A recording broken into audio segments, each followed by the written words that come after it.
Beijing. China's first domestically built aircraft carrier slipped into the sea. The first time on Wednesday.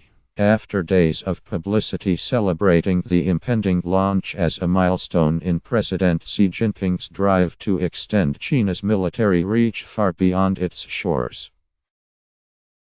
Senior military and government officials watched as a champagne bottle was smashed on the bow, and as the 1033-foot gray hull of the carrier eased into the water at Dalian, a northeastern port. Chinese military media reported. The ship, festooned with red national flags and banners, then stopped next to the dock. It is far from ready for operations, but the launch signified a major stage of progress of our country's indigenous design and construction of aircraft carriers, a People's Liberation Army news bulletin said.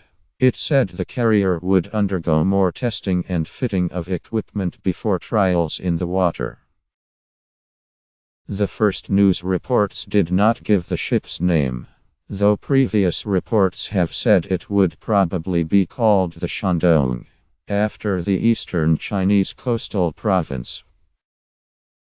China launched its first aircraft carrier, the Liaoning, in 2011.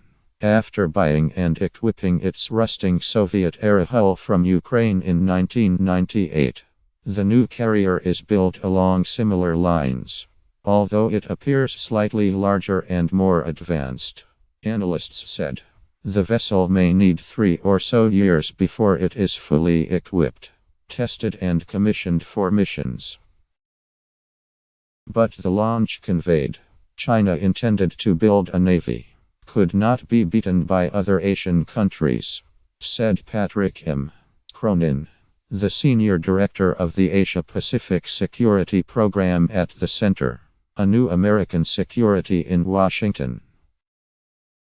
With each new aircraft carrier, China is sending a signal that it has no peer among its neighbors, he said. China is entangled in maritime disputes with Japan, Vietnam, the Philippines and other Asian countries. India is also wary of China's growing activities in the Indian Ocean, and Australia is responding to China's naval buildup with its own. Among them, only India has an aircraft carrier, one a little smaller than China's Liaoning. China was pursuing a long-term and ongoing quest to use these floating sovereign airfields into military operations, Mr. Cronin said.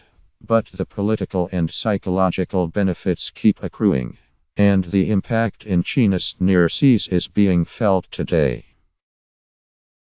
Mr.